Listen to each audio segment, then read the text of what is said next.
Welcome back to Atypical Talk. This is a podcast where we have conversations that illuminate the intersection of faith, culture, and the common spaces of our humanity. I'm Abby. I'm Joel. I'm Kenton. And our first question today is, if you had 10 extra hours in a week, what would you spend it doing? Sleeping. Okay, that's off the table. You can't say sleeping. No. That's the boring answer. It's just like, it literally, Every adult answer. it's just having, we have just had a rough go of it at home with our little ones all sleeping. And it's just like, I read that question and I go immediately, if I could like get a couple extra hours of sleep every night or even an hour extra sleep, oh man. You know, the worst part about having kids is you think that if you get them, if they stay up later, they're going to sleep later. It's actually the opposite in our house. Like they wake up at the same time or sometimes even earlier, and they're just more miserable because they're not rested. Yeah. And so sleep, that's my answer, but it's not real. We have to think deeper. What do you guys think? What did you guys say? I think I just want to be able to spend more time outside, whether that's taking walks, working on my yard, trying to have a garden, something like that. Because I feel like all the time I'm like wanting to go outside and do stuff. And then by the time I'm like, okay, I've gotten everything done. I've washed the dishes. Dinner's all done. I can go spend some time outside. I'm like, oh, the sun's setting. It's going to be dark in like 10 minutes, And so I think having that would be awesome. Yeah, I actually said to my wife either yesterday or this morning, what a waste it is for the sun to be up right now when it's only like 20, 25. Right. It was like 16 degrees Yeah. this morning. So yeah, I was going to say the same thing. Like outdoor time with family. Yeah. Like I would absolutely, especially now that I'm just itching to be outdoors more and more. Mm-hmm. We're coming out of the winter blahs, and we're still in fake spring, but we know that real spring is coming. So Yep. being outside. All Interesting. right. Did you have a real answer? Yeah, now you have That to have was a my real answer, but you said it's not Well, real. So as I'm sitting here, I'm thinking 10 extra hours a week, I feel like I would use those just doing anything with my family. Yeah. So I feel like, outdoors is great, but just extra time playing, extra time not in the routine of dinner, bedtime routine, but just other kind of times. I think that would be for really, you, that's really great. like you could go to the movie theater and watch like 3 whole movies in that amount of time. Yeah, that could definitely make that work when there's movies out that I really want to see. Yeah. But no, I can't squeeze that. I can't squeeze that in. Yeah. Our first topic today is a Seattle Times article titled "Hustle Culture is History. Well-being is the new workplace trend to watch." The rise of hustle culture that glorified relentless productivity and long work hours is giving way to a new workplace trend focused on employee well-being. Driven by Gen Z's values, companies are rethinking productivity metrics, offering more flexible schedules, and even experimenting with 4-day work weeks. Employees are finding ways to work smarter, not harder, and prioritizing work-life balance and mental health over grinding it out for a paycheck. The rejection of hustle culture isn't about rejecting work itself, but redefining what work should be: fulfilling, balanced, and supportive of a full life. Quiet quitting has been a rising trend as well. Quiet quitters fulfill their job responsibilities, but nothing more. They don't stay late to finish a project, take work home with them, or go the extra mile to earn brownie points.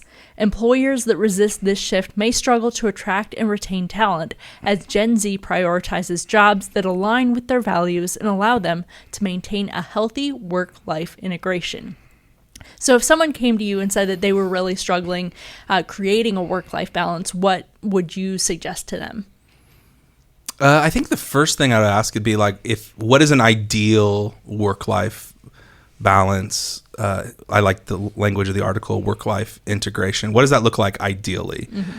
I think sometimes I talk to people that their goal is unrealistic for the work that they're in or for the type of degree that they have, and they basically don't want a lot of times I'll talk to people that they want a job that they're very passionate about and they feel like they're making a difference, but they don't want to have any mental or emotional load from that job after hours. Mm-hmm. And I'm like, I don't know if that's completely possible, to care so deeply and then turn off the caring as soon as you leave all the time. But I think there are ways to integrate in a lot of ways and boundaries that you can set. so that I would start with like asking, what does it ideally look like? Is this possible in your line of work? Is this possible with the degree that you have or the experience that you have in the workplace? And where would that be possible? Asking them like, where do they see that possibility, and is that realistic? And then beyond that, I think it's been healthy for me to think beyond the binaries of, work, life, and sort of cutting it off cold, like as soon as you leave the room, and more thinking about what boundaries are you going to set for yourself and for your family. And do you understand that every job has ebbs and flows of extra work and extra time, and where can you flex in a lot of ways? Yeah. So I would start by asking some of those questions and having them maybe think through the categories a little differently than this dream reality of work and life, and thinking more of the ebbs and flows and how can you flex, and are you taking advantage of those downtimes more often as you could. So I would start by maybe taking a couple steps back inside of that. But it's an interesting conversation, something we all struggle with, and trying to find the right fit for us, because I don't think it's a one size fits all either, but it's a good conversation to have. Yeah. Kenton, is there anything specific that you or your wife do to maintain a work-life balance? No, I mean, we struggle with it just like everybody else does. It's an everybody thing, yeah. Yeah, I mean, and it's in seasons, it's way more complicated than other times. From just personal experience, not speaking for my wife necessarily, but I mean, coming from, a public accounting world and things like that, there were just entire seasons where there just isn't tax season, right? I mean, yeah. During tax time, there just isn't work-life balance. Yeah. It's a run. It's a marathon. I mean, there were many years where I worked, so many hours in a day that I would like sleep in my car or barely make it home, and get 2 hours of sleep and turn around and do it all again. There is some reality, I think, where that's, and Joel, I think, hinted towards this, that's dependent on job and job location too. Yeah. And not like physical location, but just your employer, I guess. Because I've done tax season at 2 major employers, and one was way more hours, way harder work. The other one was way more balanced, way more structured. I had set hours, and like I just stuck to those. And then I think there's just the reality of like, when you set boundaries, you decide for you, within the context of your employment and what your career is, how hard it is to set those boundaries, and then you just have to set the hard boundaries. Which might mean that you can't work at that place and hold to your own boundary, which is the hard thing that nobody, I think, wants to come to. But when boundaries you have are some those of the hardest conversations you can have, and not, I mean, work boundaries, boundaries with, a significant other, anything like that, friendships, like they are some of the hardest conversations. But yeah, that might mean that it doesn't work at that employer, and that might mean, a different job, or that might mean, or maybe you think it won't work, but it still might. But you have to have the challenging conversation and just say that this is the thing that I'm going to do. So yeah, I mean, it's hard. It's really hard to set boundaries. I think it's interesting that you talked about having 2 different experiences working in accounting, the same job, but it was a very different experience under different managers and different work. Maybe that can be encouraging for somebody to think like, well, this is just always what it is everywhere. And there you have like a tax job in 2 different employers. And not that one was easy and one was hard, but one actually leaned towards balance and the other didn't. So you don't know what you don't know. So don't just assume. The better balanced job was at the significantly harder job. It just was better structured for life. It didn't make the job. The job was way more stressful. But I did it in fewer amounts of hours. I took it home a lot more with me, which is a whole other boundary discussion. But like you said, sometimes that's like what people, when they think of like, when they think of boundaries or whatever, they're like, well, I want to walk in the door and it fade away. And like, to some extent that can do, and you can really push hard to do it. And I do every day, try so hard to walk in the door and shut it off. and I'm successful 50-50. but yeah, it's not always that. So you've got to find the few things that you really value and then just push hard. Yeah. I've heard the term quiet quitting thrown around, but what did you guys think of it as defined in the article? I'm just an old guy when it comes to this. So I don't know. I mean, I get where it's coming from of not being taken advantage of in that regard. I struggle, and this is probably just from my experience and working mostly in nonprofit church life, but I'm just like, it just doesn't seem to have a higher calling, bigger purpose behind it, to where the idea of like, I just feel like all the time it would just not have the bigger goal there, and it wouldn't feel very team oriented. It would feel very me oriented. And it's not like staying up late to finish a project is like a norm in it, but like there are just runs in it to where that's just a part of it where you put in more time. And the other thing, like I do appreciate inside of, people that are quiet quitting, saying they're not doing things or taking things the extra mile to earn brownie points. I don't think that's ever the right motivation to work, is to like curry favor with somebody or to like have some kind of upward mobility. But I would hope that everybody works hard and goes the extra mile for the bigger calling and the bigger purpose. And also, like, if they are Christians, if they're Christ followers, like, we don't work for our managers or even our company, but we're ultimately working for Jesus as an act of worship. So give 100%, give 100% where it's needed. Now, the balance to this is that people, can be taken advantage of and can be doing a lot more and not being honored or taken in that way. So I hear that, but I just like, I'm just an old person when it comes to this. I'm always like, just do it. Is what my attitude, but trying to listen and learn, I'm trying to learn more. I think the biggest thing for me is having a workplace that respects you. Then you're more inclined to go the extra mile and maybe occasionally take work home or stay late and things like that. But if you have a work place that is taking advantage of you and expecting you to do this all the time, but not appreciating you, then you don't have as much, you're not as inclined to go ahead and take those extra miles. Yeah. I mean, I think I agree with that. I think somewhat in opposition to maybe what Joel said and trying to be not an old man.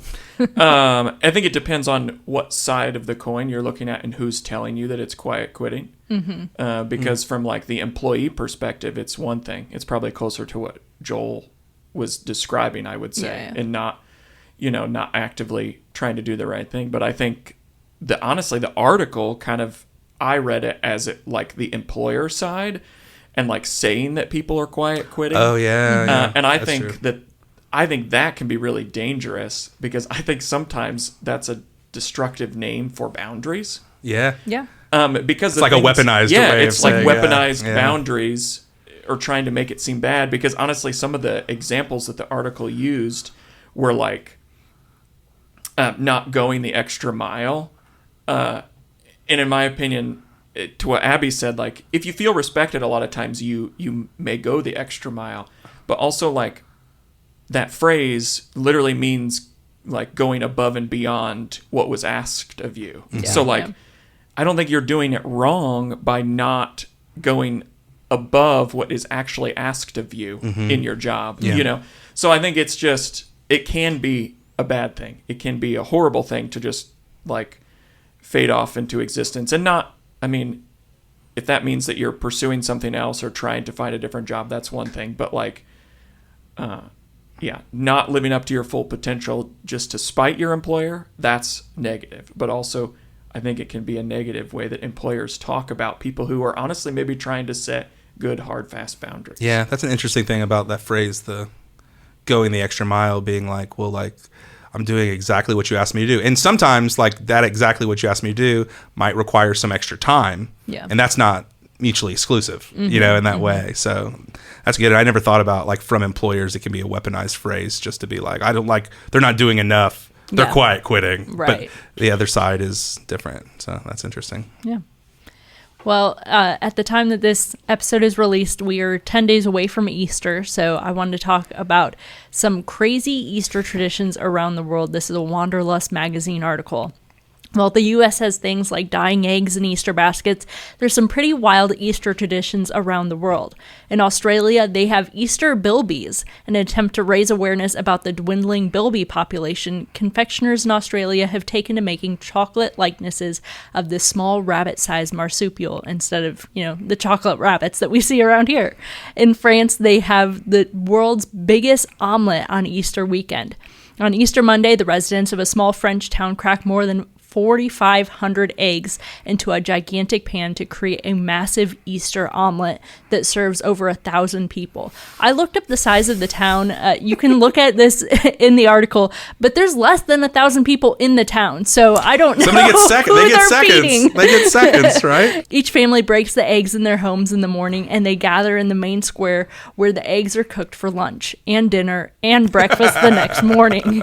Easter time is crime time in Norway. Television channels run crime shows, and a slew of new detective novels are commissioned to come out just before Easter. It makes so much sense. Yeah. People across the country escape into their mountain cabins and spend the weekend with the whodunit television shows or books. Even the milk cartons carry short detective stories on their side during the season. The phenomenon was triggered by the immense popularity of a crime novel in 1923. So which of these Easter traditions surprised you the most, and why? For me, it was an Easter tradition in Papua New Guinea because instead of chocolate, since chocolate and sweet treats are not a big deal in that country, they have Easter trees that are a part of the celebration instead of baskets. And instead of the sweet things, they put different products of tobacco in the trees. So there's like cigarettes and chew and all different kinds of things they put in these trees. And they use them not only in their homes, but as places of worship leading up to Easter. So it's even mixed in with faith. So in churches, small trees are decorated with Marlboros and some chew and all the ridiculous things. And I just love this because this is so not like the American thing that we do, where you're not allowed to show people smoking on TV or say cigarettes basically anymore. And here we are in just a different country where it's a part of their worship and part of their Easter celebration. Here, little buddy, here, Billy. Chew on this. It'll get you a good little buzz. We worship Zen in the U.S. Yeah, it'd be different kind of things. Yeah, it'd be more of a vape kind of tree in America today than this. Yeah. The one that stuck out to me was the Great Easter Bunny Hunt in New Zealand. This is wild. Yeah, they just have hunters that go out and hunt Easter bunnies or hunt bunnies on Easter morning, and it says that over 500 people go out and kill over 10,000 rabbits. Crazy. That's crazy to me. It's just a massacre, a genocide of rabbits. And I'm having it's interesting. I'm having some Christmas flashbacks here to the Christmas story in the Bible too, because, they're killing all these rabbits, but are they searching for the one true Easter bunny? They're searching for the one, but they're just killing all of them just so we're going to get him somehow. Where's Waldo? Yeah. We'll find him. We'll look for the special one. They're considered an invasive pest. And well, they are. Yeah. They are invasive, but just to get out your rifles and go on this massacre to kill every bunny that hops. Anything that hops That's dies. crazy. Yeah. If it hops, it dies. Yeah. And so to piggyback off of that, here's my question for the group, because mine was the craziest one for me was the omelet. Mm-hmm. Because here's my question: does the Easter bunny lay eggs? No. I mean, yeah, I guess I've always just assumed, that's what happens, but that's really weird now that I'm thinking about animals. And No, he gets the eggs from somewhere else. He's No. not laying the eggs. No, the story of the Easter bunny is he lays eggs. That's the traditional story. It is, and I can't get over the thought of eating an omelet made of Easter bunny eggs. And to celebrate Easter. What are eggs but baby bunnies in this story? Or are they candy? Because now I'm really confused about how that works. But anyway, that's... What a dark twist on Easter now with the hunting and then this omelet of all these eggs of the babies. And It feels like Easter's a little more dark everywhere. Yeah. So did you guys have any fun Easter traditions as a kid, or any traditions you're starting with your own kids? We were pretty white bread basic growing up with an Easter egg hunt in the front yard or the backyard. Pretty boring. Nothing really too crazy about it outside of. And we're doing the same with our kids too. We just have to watch really based on the temperature. And when we lay the eggs out, one year we put chocolate in there and we put them out before we went to church in the morning. So we could do it as soon as we got home, and we got into the eggs and like everything was melted. It was disgusting. Real gross looking too. And like Jack's still trying to eat like this little Reese's cup and it's gross. But yeah, that was basically our Easter tradition after church. What about you, Kenton? Yeah, I mean, I would not say that there was any tradition when I was younger. I was a PC, pastor's kid, so a lot of it just revolved around going to church, which I guess is a wonderful tradition for the record. I don't want to say otherwise. And you should do. But, yeah, I mean, we would Easter egg hunt at, like, my grandmother's house and stuff like that. But Lainey's family does, or my wife's family, they have a lot more traditional things that they do. So like her parents would give them gifts on Easter morning, like before they went to church together, and then they would have like a family Easter egg hunt and lunch together and stuff. So obviously we're in that tradition now, and so we go, and like Leo likes to Easter egg hunt and all of those kinds of things. I mean, he just likes to find things. He's almost 2, so finding things is that's awesome. a huge part of the day. So yep. Yeah. We used to dye eggs every year. I think we did that some. We did that some. Thinking back, it's such a messy activity. Like my mom was letting me and my 8 siblings dye eggs and just letting us go crazy with it. That seems stressful to me now. Yeah, I'm sure they were all really natural dyes, and they were not dyeing eggs in this economy. No, wasteful. So wasteful. Then the Easter dinner deviled eggs are all different colors because the dye really got through. The dye somehow broke through. Yep. Yes, that's funny. No, but that was always so much fun. Yeah. So our last topic today, it's a Relevant magazine article titled, "No, You're Not a Bad Christian for Skipping Church." Everyone misses church from time to time, and sometimes we feel guilty and less of a Christian for missing. Church matters deeply, and you absolutely should go. You just shouldn't feel forced to show up out of begrudging obligation or guilt-driven anxiety. If church is reduced to an obligation, you're missing out on its entire point. Church, at its best, is far more than a Sunday gathering. It's meant to be a place of meaningful connection, authentic relationships, and honest conversations about faith, doubt, and everything in between. Church attendance itself is not the ultimate measure of spiritual health. Real spiritual growth comes from engaging deeply with other believers, not just physically occupying a seat. While occasionally absences are not a disaster, making it a habit can lead to feeling disconnected and spiritually lonely. The article encourages us to view church not as an obligation, but as a life-giving experience that shapes one's worldview and challenges one's comfort zone. Faith is not meant to be a solo journey. So, Joel, you had sent this article. What about it stood out to you? I loved the way that the author of this article just approached church and church attendance. I think that it is really easy to make church attendance a religious duty. Yeah. And honestly, I think I might have connected with this because I think growing up, when I was younger, I just sort of believed that attending church was religious duty. It was one of those things that you had to do, not something that you got to do. And then I fast forward 30 some years in my life, and now I have my own kids. And because I'm a pastor and this is like my job and vocation, it's a really interesting thing just having conversations with Megan about what we want to do with our kids and what we want them to explicitly and implicitly pick up about what church is. And so, yes, like church is a rhythm of our family, but every opportunity we have on Saturdays or on Saturday nights or even first thing Sunday morning, like, hey, we get to go to church today. We get to go see our friends. We get to go learn about Jesus. We get to help people, trying to like instill those reasons why. Because one of the things I loved in the article was talking about how missing church and can be one of those things that can disconnect us from God and others, but we should never go to church and not miss church out of obligation or guilt or shame. Talking about like you should never go out of begrudging obligation or guilt-driven anxiety. Like if I don't go, God's mad at me. And if I don't go, someone's going to say this and that and all that kind of stuff. And so it just really connected with me because I don't care really who knows this. I think church is great. I think church is great for you. I think it's actually the way Jesus talks about Sabbath in the New Testament really connects with me, because he talks about like Sabbath is for man, not man for the Sabbath. Like it's a gift for us to enjoy, not something that we should do because we feel like if we don't, God's going to punish us or we're going to be kicked out of his blessing in that way. So I love that. And I also love the balance about the importance of church attendance and how so often when it becomes a maybe, it just sort of slides out of the picture and we don't feel connected to people. We don't feel connected with what's going on. And we feel like ultimately we're disconnected from God. So I love that balance. And for me, like, even though my life is so built around church and gathering together in this community, I guess I'll make a confession here that a couple weeks ago, my family and I went to Southwest Florida for spring break, and it was over a Sunday, and I didn't go to church on Sunday. I know.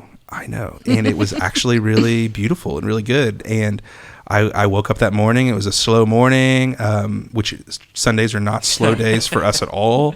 And, I got to like read the scriptures by myself, by water, and got to read something that I wasn't preparing to tell other people. So it was just very personal and really healthy for me, honestly. And, and I don't feel guilty about it. I think it was a good break from the norm, and it does not mean that I'm not connected with my Creator, and it doesn't mean that I don't love my church family. So don't beat yourself up over it.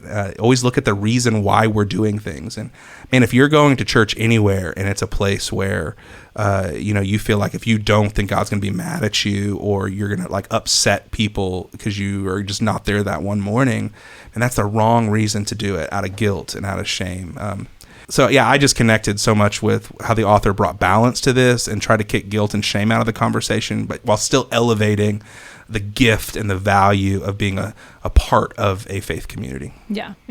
I really like where she talks about, I'll just read this paragraph here. It says, if lately you find yourself less excited or even indifferent about attending, maybe it's time to reflect honestly on why. It could be that the issue isn't you or church attendance itself, but the specific community you're a part of or the expectations you've placed on yourself. Perhaps you need to find a church environment that sparks your interest, renews your passion, and reminds you why you chose this journey in the first place. I think sometimes we stick with a church because, our parents go there, or we have a few friends that we sometimes go with and get lunch after church with, and we need to reflect, if we're not enjoying the church, why is it? Is it, it doesn't match up with our beliefs or what we think church should look like. And so sometimes you do have to make the hard decision to find a new church community that fits your needs. Yeah, I think that's interesting because, with the background understanding that there's no such thing as a perfect church at all. If you think there's a perfect church, if you start going there, it will become imperfect as soon as you step in, right? Because that's just what we do. But, we should be going to church because it, connects with our heart, and it connects our heart to God's heart. And if there's something that's a disconnect and it's not lighting you up and it's not encouraging you to follow Jesus in between Sundays, then I think maybe you should interrogate, why are you there? And maybe the problem is not you and church attendance, but it's just your season with that community needs to come to an end so that you can thrive and move into the next season God has for you. But don't beat yourself up over it at all. Yeah. So Kenton, what did you think about this? So I think it bears repeating just kind of what Joel said, but I think there has been a lot of pain and hurt in the reality of this guilt of not going to church, and being a pastor's kid and growing up in church, and seeing kind of the behind the scenes stuff. I've seen that work out in a lot of people, and honestly, I think sometimes you see that maybe in our parents or our parents' age, and it kind of trickles down to this world of like why maybe kids or younger adults are not returning to church because they've just add it to the list of trauma and hurt. So yeah, I think there's a big reality in just the pain of all of that. But on the positive side, like slightly positive, slightly negative, I don't know about you guys, but it's very difficult to find adult friends or new friends as adults.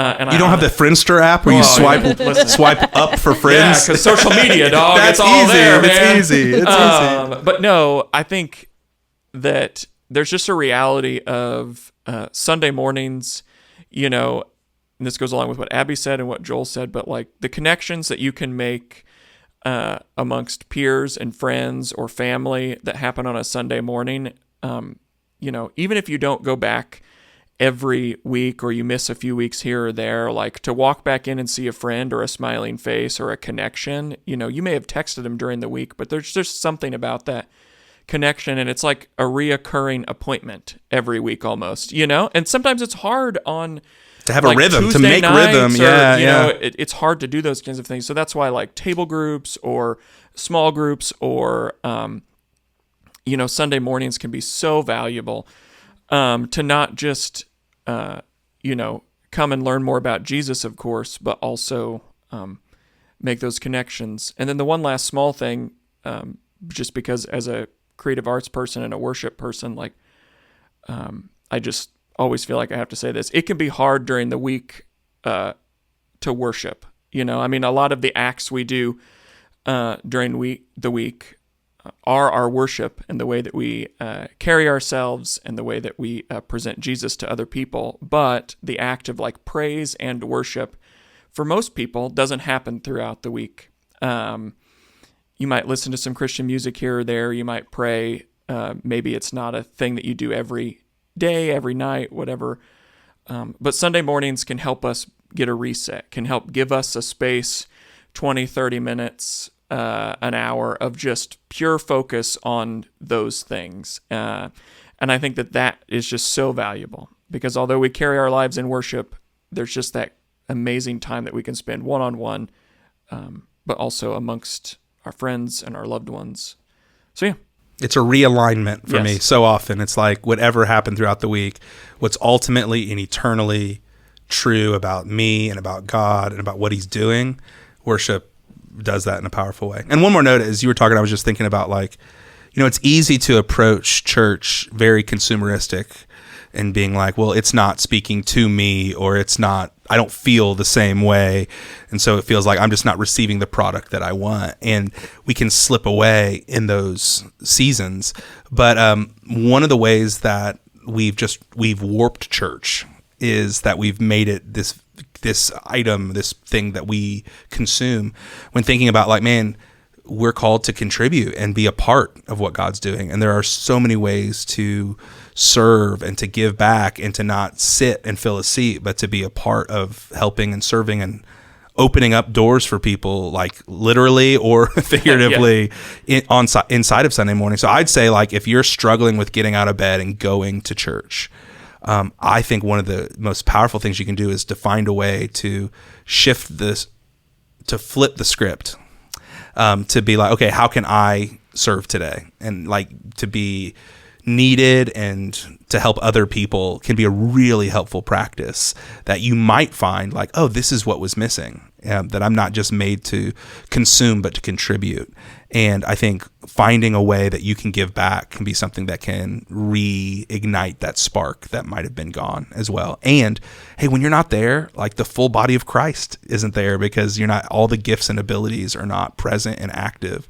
So don't make a habit out of just missing because you don't feel it.